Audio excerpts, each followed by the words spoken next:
미국에서 있었던 일 잠시 전하고 이 설교가 들어갑니다. 미국 텍사스주 휴스톤에서 사역하는 찰스 알렌이라고 하는 목사님이 계십니다. 이 찰스 알렌 목사님에게 어느 날 느닷없이 젊은 사장님 한 분이 찾아왔는데 자가용 비행기를 타고 왔습니다. 와서 전후사정 자기가 찾아오게 된 이야기를 나누는데, 자기는 그 회사에 평사원으로 들어갔는데 갑자기 사장님이 자꾸 하시는 바람에 후임 사장을 물색하는 중에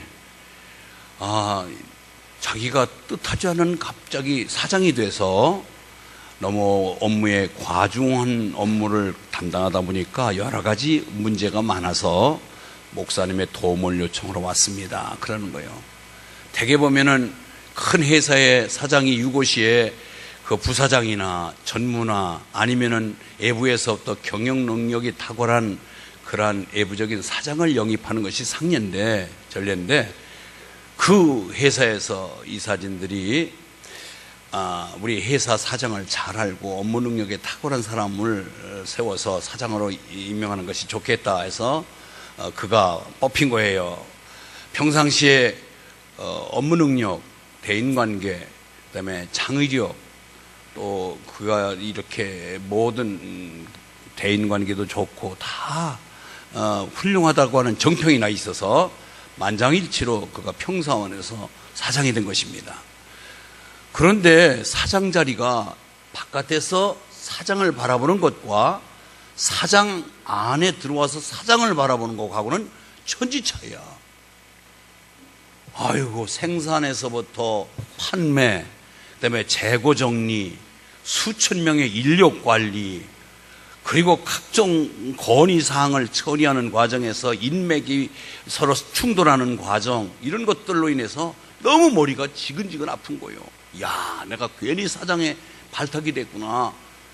그러면서 후회스러운데, 그렇고 참 너무 자꾸 업무에 시달리다 보니까 뭔가 모르게 불안감이 자서오고, 그러다 보니까 식욕을 잃어버리고 뿐 아니라 잠도 못 자는 불면증에 걸리고, 그 다음에 자꾸 소심해지고 사람을 기피하게 되고, 결제받으러 오면은 괜히 가슴이 두근두근하고, 이상한 현상이 벌어져서 병원에 가니까 정신질환이라는 거예요.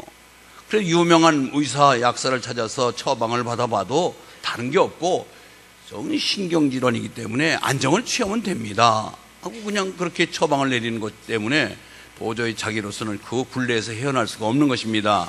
그런데 친구가 그 처지를 듣고 이 알렌 목사님을 소개한 거예요. 목사님 찾아가서 상담을 하다 보면은 무슨 좋은 일이 있을 것입니다. 그래서 찾아왔노라. 그 이야기를 전후자 사정을 잘 들은 목사님께서는 쪽지에다가 글을 써서, 이게 처방전입니다. 이 처방전대로 하시면은 아마 치료될 것 같습니다. 거기에는 이렇게 써 있었습니다. 시편 23편을 하루에 매일같이 5번씩 읽으십시오. 그런데 5번씩 읽되 주의사항이 있습니다. 첫 번째는 천천히 읽어야 됩니다. 두 번째는 하루에 5번을 나눠서 읽어야 되는데 기상해서 읽고, 두 번째 아침 식사 전에 읽고, 세 번째 점심 식사 전에 읽고, 네 번째 저녁 식사 전에 읽고, 다섯 번째 주무시기 전에 취침 전에 이 말씀을 읽어야 됩니다. 그런데 읽는데 천천히 읽어야 되고, 한꺼번에 바쁘니까 빨리 읽어버리자 하고 한꺼번에 5번을 다 읽어버리고 끝나면 아무 효과가 없으니 나눠서 읽어야 되고, 기도하는 마음으로 읽어야 되고, 이것이 나와 무슨 상관이 있는가, 이 말씀이 나하고는 어떤 상관이 있을까라는 것을 의미하면서, 뜻을 의미하면서 읽으면은 좋은 결과가 올 것입니다. 듣고 보니 싱거운 거예요. 뾰족한 것도 아니고 괜히 무슨 참 자존심 상하는 것 같고 뭔가 모르게 속은 듯한 그런 마음에서 허전함이 온 거예요. 아니, 이것 때문에 그 친구가 그 멀리 목사님을 찾아오라 했는데 그 정도야까지 전화로 한번 물어보고 대충 얘기 들으면 될 건데 괜히 여기까지 왔구나 생각이 드는데, 거듭 얘기하는 거예요. 약을 드실 때, 의사가 약을 먹을 때 일어나서 먹고 아침 식사 전에, 점심 식사 전에, 저녁 식사 전에, 자기 전에 5번 나눠 먹으라고 그럴 때 약을 한꺼번에 다 5봉지를 한꺼번에 먹으면 효과가 없으니 꼭 나눠서 읽으시면 좋은 결과가 있을 것입니다. 그래서 지푸라기도 잡아야 되잖아요. 너무 답답한 건 안 돼 뭐. 좋습니다. 그래가지고 집에 와서 그걸 실천한 거예요. 아침 일찍 일어나자마자 천천히 여호와는 나의 목자시니 내게 부족함이 없으리로다. 이거보다 더 천천히. 그러면서 시편을 이렇게 나누어서 하루에 5번씩 나눠서 천천히 뜻을 의미하며 나와 상관관계를 생각하면서 기도하는 마음으로 읽었더니 일주일이 딱 됐는데 마음에 평안이 오는 거예요. 이상하게 불안한 것이 없어졌어요. 그러니까 잠도 잘 오는 거예요. 잠을 푹 자고 나니까 배가 고프기 시작해서 밥맛이 살아나서 밥을 맛있게 먹으니까 생기가 돋고 생기가 도니까 의욕이 생기게 되고 업무에 뭔가 집중하게 되고 그래서 탁월한 경영 능력이 발휘되어서 그 큰 회사를 잘 운영했다는 얘기였다. 주일학교 연합회, 우리 조장님도 이 남부산 동네 주일학교 연합회 부회장직을 맡고 계신데 내년에 회장이 된대요. 주일학교 연합회에서 항상 하는 연례 행사가 뭐냐면 성경 암송대회가 있습니다. 성경 고사가 있고 성경 암송대회가 있는데 그 주일학교 연합회에서 성경 암송대회가 있을 때 모 교회 대표로 영철이가 참여하게 됐습니다. 초등학교 4학년. 그런데 얼마나 지도교사가 잘 띄어쓰기, 발음, 그다음에 강약 조절 지도를 해서 완벽하게, 정말로 완벽하게 시편 23편을 암송했는데 딱 차례가 돼서 앞에 서서 인사를 깍듯이 하고 자신감 있는 표정을 지으며 여호와는 나의 목자시니 내게 부족함이 없으리로다. 여기까지 했는데 2절이 생각이 안 나는 거예요. 그렇게 잘 외우던 아이가 1절에 딱 막힌 거예요. 그래서 지도교사가 옆에서 심사원들에게 다시 한번 하게 해주세요. 그래요. 괜찮아. 영철아, 다시 해라. 여호와는 나의 목자시니 내게 부족함이 없으리로다. 도저히 2절이 생각이 안 나요. 3, 4번까지 기회를 줬는데 그 기회를 놓쳐버렸습니다. 그런데 그쯤 되면은요, 어린아이들 되게 울어버려요. 그 자리에서. 울어버리고 떨어버려서 그냥 막 화도 내고 부끄러워서 어쩔 줄 모르는데 더 당당한 표정을 짓더니 여호와는 나의 목자시니 내게 부족함이 없으리로다. 이상 끝! 그랬대요. 그러니까 앞에 있던 지도교사 그래 영철아 잘했어. 여호와가 나의 목자신데 뭐가 다른 게 필요 있냐? 부족함이 없으면 됐다. 네가 최고다. 그럴 거라면서 위로했다고는 이야기입니다. 여러분, 시편 23편, 시편 전체 150편 중에서 가장 애송되는 시가 시편 23편입니다. 시편 23편을 통해서 많은 사람들이 위로받습니다. 치료됩니다. 새로워집니다. 이것이 너무나도 많은 결과에 대해서 탁월하게 많은 사람들에게 좋은 결과를 낳았던 것이 시편 23편입니다. 여러분, 오늘 이 시간 시편 23편을 깊이 이해하면서 은혜 받으면서 여러분의 삶에 치료가 있기를 주의 이름으로 축원합니다. 오늘 말씀 보니까 나의 목자, 나의 목자시니, 따라서 하면 나의 목자시니. 시편 23편은 다윗이 젊을 때 썼다고 얘기하는 사람이 많은데 그렇지 않다는 거예요. 구약학자들이 얘기할 때 시편 23편은 인생 황혼역에 다윗이 많은 경험을 통해서 얻어진 산물로 쓰여진 것이 시편 23편이라고 하는 이야기가 공통적으로 나오고 있습니다. 왜냐하면 그것이 오늘 시편에서 이게 뒷받침되는 본문이 뭐냐면은 내가 사망의 그 음침한 골짜기로 다닐지라도. 젊은이이 무슨 사망의 음침한 골짜기에 이렇게 빠져봤어요?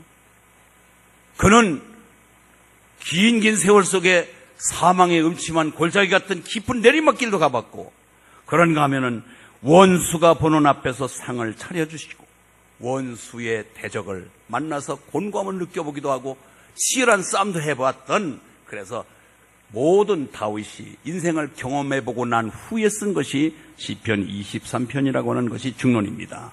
다윗은 평탄한 삶을 살지 않았습니다. 다윗은요, 사울의 그 후계자로서 택함을 받은 이후에 사울왕에 쫓겨서 3,000명 군사들을 이잡듯이 뒤지고 있을 때 잡히면 죽는 것입니다. 도망 다니기가 일쑤였고요. 그리고 자기 아들 압살롬이 반역을 일으켜서 왕궁을 떠나야 되는 비참함도 맛봤고요. 시므이 같은 그렇게 사랑받던 충직한 충신이 배신함으로 인하여 인간의 씁쓸함도 맛봤던 사람이 다윗입니다. 이처럼 다윗은 많은 어려움을 겪었지만 그러면서도 불구하고 하나님과 나와의 관계는 끊이지 아니하고 계속해서 지속적인 관계를 이어가다 보니까 결국은 하나님이 나의 목자인데 내가 그분을 목자로 삼고 산다면 나는 부족함이 없다라고 하는 철학을 갖고 그의 인생을 갖고 나갔더니 내 마음에 합한 자구나 하고 하나님의 인정받는 자녀가 된 것입니다. 마찬가지예요. 여러분 좋은 일만 있습니까? 여러분이 만사형통하기만 합니까? 인생사에 어떻게 여러분들이 그런 일만 꿈꾼다고 되는 거 아니잖아요. 건강의 문제, 자녀 문제, 물질 문제, 사업 문제 여러 가지로 인해서 여러분 다처리 인생 속에 고민하고 어려움을 겪었던 많은 사람들이 있을 텐데 그럼에도 불구하고 하나님과의 관계는 여전히 변함이 없이 여호와는 나의 목자이기 때문에 나는 결코 애압으로부터 망가뜨려지고 우겨쌈을 당하지 아니하고 부족함이 없노라 라고 하는 고집이 있기를 주의 이름으로 축원합니다. 그런 삶, 이런 삶이 오늘 우리에게 요구하는 삶인 것입니다. 그래서 내 마음에 합한 자다. 내 마음에 합한 자다. 아무리 애적인 환경이 좋지 못하고 내가 원치 못한 일들이 벌어지며 특별히 기대치를 갖고 그렇게 공부 잘하던 자녀가 똥땅제 같은 일을 하며 문제를 익힐 때에 얼마나 절망감에 사로잡혔을까요? 그런데도 불구하고 나와 하나님과의 질복한 관계는 결코 손실되지 않도록 하나님과 나의 관계를 잘 맺어가는 나의 목자와 양과의 관계가 흐트러지지 않는 믿음의 관계를 맺기를 주의 이름으로 축원합니다. 우리는 이 광야 같은 세상에 삽니다. 여러분, 광야가 뭐예요? 광야는 애롭습니다. 광야는 없는 것이 많습니다. 광야는 위험스러운 것이 많이 따라옵니다. 외부적인 환경도 좋지 않고 일기도 불순하여 낮과 밤의 일교차 속에 건강도 해칠 염려가 많은 것이 광야입니다. 그런 광야에서 오직 내가 유일하게 살아남을 수 있는 길은 목자를 잘 만나는 길입니다. 그 방황하고 유리하고 내가 위험에 처하지 아니하고 목걸이를 제공받고 길을 인도받고 내가 안전한 곳으로 나를 인도하실 수는 있는 분은 나의 목자 되신 하나님이시기 때문에 그렇습니다. 그래서 그곳에서 언제든지 나는 두려움 없이 당당하게 살 수 있는 것은 나의 목자이신 하나님이 나를 인도해 주시기 때문에 그렇습니다. 목자는 첫째, 양떼를 인도하십니다. 두 번째는 양떼를 먹이십니다. 세 번째, 양떼를 지키십니다. 이것이 세 가지의 목자로부터의 받는 혜택입니다. 따라서 인도, 그 다음에 두 번째 뭐라고 그랬어요? 먹이신다고 그랬어요. 세 번째, 지켜주신다. 인도하고 먹이시고 지키시는 것. 아멘. 지금까지 여러분들 이 자리에 오늘 예배드리는 여러분들 지금까지 하나님이 여기까지 인도하셨고 하나님이 그동안에 먹거리를 제공해서 의식주를 제공해 주셨고 그리고 각가지 사건 사고에서 나를 지켜주신 것 때문에 이 자리에 존재하는 줄 믿습니다. 그래서 시편 78편 52절에 그는 그렇게 또 고백합니다. 그가 자기의 백성은 양같이 인도하여 내시고 광야에서 양떼같이 지도하셨도다. 시편 79편 13절 읽습니다. 시작. 주의 백성이여 주의 목장의 양이니 우리는 영원히 주께 감사하며 주의 영예를 대대에 전하리이다. 아멘. 예. 우리는 오직 하나님만의 진정한 목자임을 믿고 따라야 될 줄 믿습니다. 하나님이 영원히 우리 곁을 떠나지 아니하고 우리를 배척하지 아니하고 언제든지 내 편이 되어 주시기 때문에 그렇습니다. 그래서 하나님과 나와의 관계는 마치 부자관계, 부부관계, 때로는 목자와 양과의 관계가 늘 유지되어야 될 줄 믿습니다. 여호와는 나의 목자라는 말, 인간의 모든 약점을 다 아시면서도 끝까지 책임지면서 그 길을 인도하시고 먹이시고 지키시는 좋으신 분이 우리의 하나님이기 때문에 여호와는 나의 목자라고 부르짖는데 조금 더 부족함이 없는 것입니다. 그래서 여호와는 나의 목자다. 나의 목자 되신 하나님, 그분을 늘 자랑하시기를 바랍니다. 두 번째, 부족함이 없으리로다. 따라서 나 부족함이 없으리로다. 예.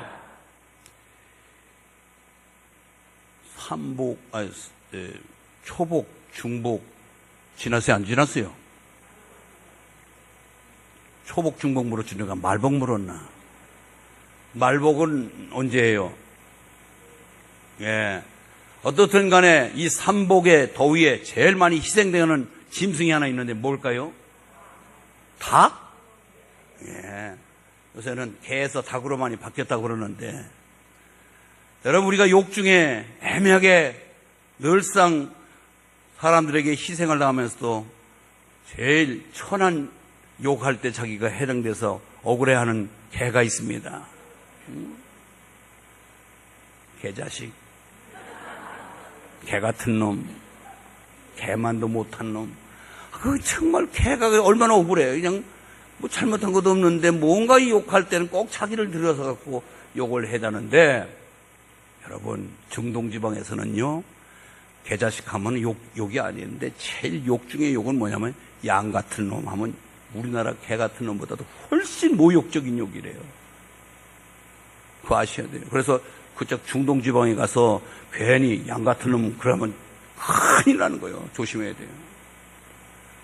왜 그러냐? 양은 정말로 생각도 잘 못하고 생각이 모자라는 것에 양하면 생각이 모자라는 놈 하면 양이 들어가고, 그 다음 가면은 양은 고집이 세고 남의 말을 잘 전혀 듣지 않는 거예요. 고집이 얼마나 센지. 그러면 고집 센 놈뿐이 양 같은 놈이라는 거예요. 그러고 하고 양이 깨끗해요. 지저분해요. 굉장히 지저분해요. 그 털을 길게 기르다 보니까 5만 개 다 늘어붙어가지고 그 양 털 깎을 때 양털을 가지고 흰 양이 흰색이 아니라 누리끼리한 색으로 얼마나 지저분한지 모릅니다. 그래서 지저분하고 제대로 입성도 깨끗하지 못하면 에이 양 같은 놈 그러는 거예요. 그러니 양 같은 놈 하면 얼마나 모욕적인 욕인지 모르는 거예요.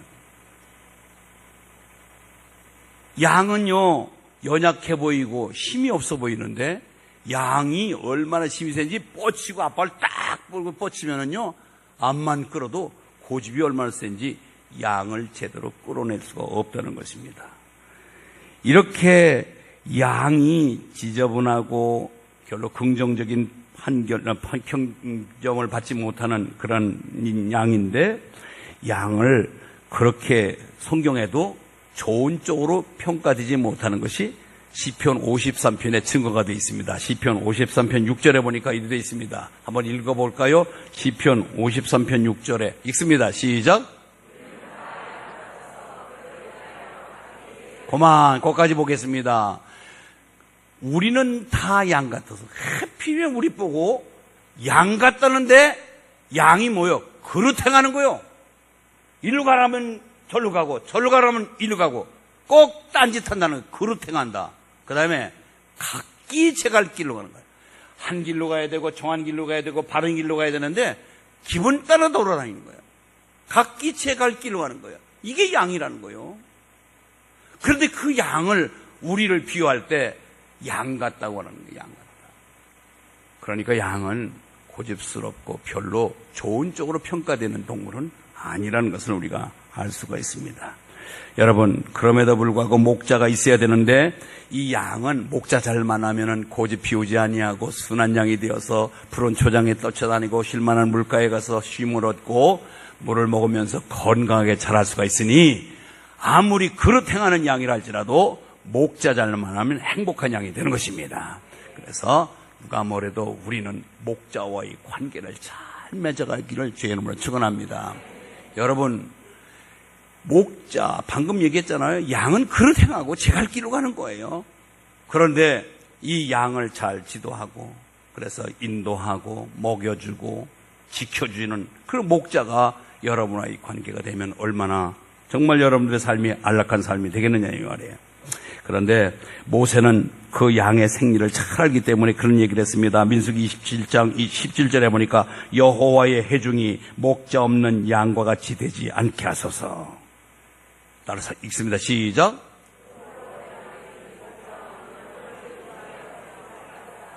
예. 여호와의 회중이 목자 없는 양과 같이 되지 않게 하옵소서. 시작. 나는 기도합니다. 기장로교의 양들이 목사 없는 양과 같은 그런 방황하는 양떼가 되지 않기를 주님 도와주시옵소서 기도합니다. 왜 자기 목자를 놔두고 여기 기웃 저기 기웃하고 그래요? 한 목자 잘 만나면 그 목자에 길들여져서 여러분에게 인도하고 먹여주고 그리고 지켜주시는 그 목자와의 관계를 잘 맺어가서 여러분의 튼튼하고 건강한 양떼들이 되기를 바랍니다. 제일 불쌍한 양은 뭐냐? 제일 불쌍한 양은 자기에게 자기 길을 인도해주지 못하는, 자기를 인도해주는 양이 없는 양떼가 제일 불쌍한 양이죠. 두 번째, 그릇 가더라도 바르게 인도해주는 그런 목자가 없는 양이 제일 불쌍한 양이에요. 그리고 여러분들이 위험에 처했을 때로 지켜줄 수 있는 그런 목자가 없는 것이 얼마나 불행한 그런 양입니까? 그래서 하나님은 너희의 연약한 존재, 그리고 너를 지켜줄 수 없는 그러한 불합리한 상황 속에서도 내가 너를 책임져 준다. 그래서 내가 너에게 부족함이 없도록 해주겠다. 그것이 하나님의 약속이고 지금까지도 하나님은 그런 마음으로 우리를 지켜주셨습니다. 그래서 목자 없는 인생이 되지 않고 좋은 목자 만나서 그의 인도를 잘 받는 지혜로운 왕이 되시기를 주의 이름으로 축원합니다. 그런데 세상 사람들은 어쩔 수 없이 양떼와 목자와의 관계를 모른다 하지만은 우리 예수 믿는 사람 안에서도 이런 것을 잘 잊어버리고 이런 관계를 잘 맺지 못하는 정말 안타까운 사람들이 많습니다. 여호와 전능하신 그분 나의 목자로 삼으실 때 내 삶에 부족함이 없도록 나를 인도하신다는 사실을 잊고 정말 예수 믿다가 하나님 믿다가 떨어져 나가서 자기 혼자 독자적으로 삶을 살면서 희락락하는 사람들이 얼마나 많으냐 말이에요. 그러나 그것은 오래가지 못할 것입니다. 다윗처럼 여호와는 나의 목자시니 내게 부족함이 없다라고 하는 이 고백이 저와 여러분의 영원한 고백이 되기를 주의 이름으로 축원합니다. 선한 목자의 돌보심이 나에게는 완전히 완전하고 만족하고 더 이상 바랄 것이 없다. 여러분 이런 마음으로 정말 열심을 다하여 믿음으로 사시기를 바랍니다. 여러분 우리가 아이들 키워보잖아요. 아이들 키워보면은 아이들이 잘 순종하고 말 잘하는 아이에게 뭔가 모르게 종이 더 가는 것은 여러분 인지상정 아니에요? 하나님도 마찬가지로 나의 목자 하나님이십니다 하면서도 딴 길 갈 때 하나님은 많은 실망을 갖게 될 것입니다. 그런데 하나님이 나의 목자지만은 내 목자이기 때문에 내가 원하는 대로 다 해준다? 아니에요. 때로는 제동을 걸고 때로는 제재하고 그래서 내가 마음대로 하지 못하게 막는 것도 목자가 위험하다, 그거는 지금 안 된다 하고 우리를 때로는 우리의 요구 사항을 막을 때가 있습니다. 그것이 진정한 목자지요. 여러분 어린아이가 아무리 사랑스럽고 아무리 귀엽고 그래도 지금 날카로운 면도칼을 스스로 다룰 수 없는 그런 처지에 있는 아이가 칼 달라고 그럴 때 칼을 쥐어주는 부모가 어디 있겠습니까? 그거는 칼을 쓸 수 있는 능력이 될 때까지 유보시키고 거절시키는 것이 그 아이를 사랑하는 거 아니겠습니까? 여러분 마찬가지로 하나님이 날 사랑하고 나의 목자라고 하면서도 왜 내 기도의 응답이 늦어지고 내 기도가 응답되지 않습니까? 불평하지 말고 때를 기다리시기를 바랍니다. 하나님의 때가 되면은 하나님 여러분들을 도우실 줄 믿습니다. 요새 여름나기 얼마나 더운지 아이스크림 불티나게 팔립니다. 그런데 아이들이 밥을 안 먹고 계속해서 아이스크림만 달라고 요구한다고 여러분들 귀염둥이 아이고 저 3대 독자 그래 너는 아이스크림이나 먹고 부지런히 커라 그런 분은 없을 거예요. 귀엽고 사랑스럽고 귀하기 때문에 오히려 더 아이스크림을 뺏고 못 먹게 할 수도 있단 말이에요. 이처럼 나의 목자라고 해서 마음대로가 아니라 나를 그때그때마다 제지하면서 나를 필요를 따라 공급하시고 나에게 적절한 나의 갈 길을 막기도 하고 또 인도해 주시기도 하는 그분을 신실하게 따라가는 저 여러분 되시길 바랍니다. 이제는 우리가 더욱 주님 앞에 나와서 열심히 믿음으로 사는 길을, 특별히 하나님 앞에 믿음으로 산다고 하면서도 나는 내 일만 부지런히 했으니까 하나님은 100% 내 뜻을 들어줄 것이다. 아니에요. 그게 아니라 하나님께서 그때마다 나의 길을 제재를 하시고 나의 필요를 따라 하나님이 그때 필요한 것을 공급하신다는 것을 다시 한번 강조하오니, 여러분들 꼭 틀림없이 나의 목자는 나를 사랑하셔 나를 때로는 매질도 하고 내 길을 막기도 하시고 나를 거절하시기도 한다는 것을 생각한다면 하나님이 조금 더 불평의 대상이 되지 않을 줄 믿습니다. 저도 주보를 대개 금요일 날쯤 이렇게 우리 부목사에게 토요일 날 오전에 이렇게 주보를 넘기기도 하는데, 그 교회에서는 주보를 인쇄소에게 늘 넘겨서 인쇄소에서 다량으로 인쇄를 하는 그런 교회가 있었습니다. 근데 그 집사님이 인쇄소에서 일을 하기 때문에 오랫동안 그 교회에서 주보를 받아서 인쇄하기 때문에 참 이 업무를 깨끗하게 잘해주는 그런 인쇄소인데 전화가 온 거예요. 목사님, 이번 주에 설교 제목이 없네요. 아이고, 내가 설교 제목을 빠뜨리는 모양인데 설교 제목 알려드릴게요. 그러면서 거기에다 여호와는 나의 목자시니 라고 불러줬어요. 여호와는 나의 목자시니, 여호와는 나의 목자시니. 너무 기니까 혹시 잘못 얘기해 줬는지 알고 그 출판사 인쇄소에 있는 직원이 목사님에게 다시 전화가 왔습니다. 목사님, 여호와는 나의 목자시니 이것이 정말 맞습니까? 그러니까 예, 여호와는 나의 목자시니 그것이면 충분합니다. 여호와는 나의 목자시니 그것이면 충분합니다. 그랬어요. 그랬더니 알겠습니다. 전화를 끊었는데, 이제 주일날 설교를 하러 이렇게 단상에 와서 기도 중에 주보를 보니까 여호와는 나의 목자시니 그거면 충분합니다. 여호와는 나의 목자시니 그것이면 충분합니다. 근데 그것을 한 번 읽고 두 번 읽고 세 번 읽는데 목사님이 눈가에 눈물이 확 솟은 거예요. 그래, 여호와는 나의 목자시니 그것이면 충분합니다. 여호와가 나의 목자인데 내 목회에서 여호와가 나의 목자로 삼으면서 그것으로서 충분하면서 만족한 나의 목회가 아니라 때로는 부족을 느끼면 늘 하나님 앞에 정말 자주 섞인 말로 기도하면서 불평을 지길 때가 얼마나 많았던가. 여호와는 나의 목자시니 그것이면 충분합니다. 맞습니다. 여호와가 나의 목자인데 내가 뭘 부족을 느끼겠습니까? 하나님 아버지, 이제는 여호와가 나의 목자로 알고 충분한 삶을 살겠습니다. 그런 고백을 했다는 한 일화가 있습니다. 여러분, 졸고 계신 여러분 말고 깨어 계신 여러분, 오늘 일찍 끝나려고 그래요. 더워서. 지금 여러분 삶의 언저리 속에 무슨 일이 벌어지고 있나요? 경제적으로 어려움을 겪습니까? 건강 문제 때문에 힘들어 하십니까?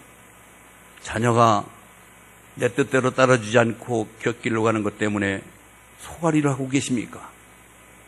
아니면 대인관계 때문에 꼬여서 힘들어 하십니까? 영적인 문제가 풀리지 않아서 고통 중에 계십니까? 여러분, 해답은 다른 데 없습니다. 여호와께 있습니다. 그분이 나를 목자로 다시 한번 영입하시고 진정으로 여호와가 나의 목자라면 나는 부족함이 없는 것입니다. 어느 여인 중환암이 걸려서 3기 판정을 받고 4기로 넘어갈 직전에 시한부적인 삶을 사는 그런 여집사님이 계셨습니다. 그는 믿음으로 살았다고 하면서도 일찍 죽음이 다가온 것에 대한 인생 해안을 느끼며 시름시름 마지막 인생을 정리하고 있는 자제에 시편 23편 설교를 듣고 오늘과 같은 여호와가 나의 목자니 부족함이 없다라고 하는 이 강한 어조로 목사님의 설교를 듣는 순간 자기는 그렇게 많이 암송하고 애웠던 시편 23편, 다른 것도 아니고 1절 한 절에 걸려들은 것입니다. 여호와가 나의 목자시니 내게 부족함이 없다. 내가 암 때문에 하나님도 놓고 인생을 비탄에 짜져서 모두가 다 불평거리가 되고 나는 왜 일찍 죽어야 되는가? 하나님 날 사랑한단 말인가? 그러면서 하나님 계시단 말인가? 천국이 아무리 좋아도 여기서 내가 사명을 감당할 수 있는, 그래도 뭔가 내 인생살이를 즐길 수 있는 기한은 주셔야 될 텐데, 나를 일찍 데려가면서 늘 부족한 인생을 살았던 그가 나는 정말로 여호와를 목자로 삼지 못했구나. 그러기니 나는 날마다 부족한 삶을 살고 부족의 인생을 살았구나. 그것을 깨닫고 다시 한번 마음을 바꾼 것입니다. 정말로 하나님이 나의 목자가 되신다면, 그리고 그 목자로 믿습니다. 그렇기 때문에 나는 죽어도 이제는 내가 천국 갈 것이고, 하나님 우편에 계시다가 내가 예수님 이 땅에 다시 재림시에 생명의 부활로 태어나서 영생을 누릴 것을 믿습니다. 이제는 죽어도 한이 없습니다. 하나님, 당신이 나의 진정한 목자십니다 하면서 눈물을 흘리며 회개하며 그분을 목자로 다시 영입한 것에 대해 기뻐하며 기도를 드리면서 새 삶을 시작했습니다. 그런데 이상해요. 얼굴에 핏기가 돌고 밥맛이 돌고 이제는 그가 새로운 삶이 시작이 됩니다. 기적이 일어난 거예요. 암이 사라졌습니다. 여호와는 나의 목자시니 내게 부족함이 없으리로다. 기도하겠습니다. 하나님 아버지,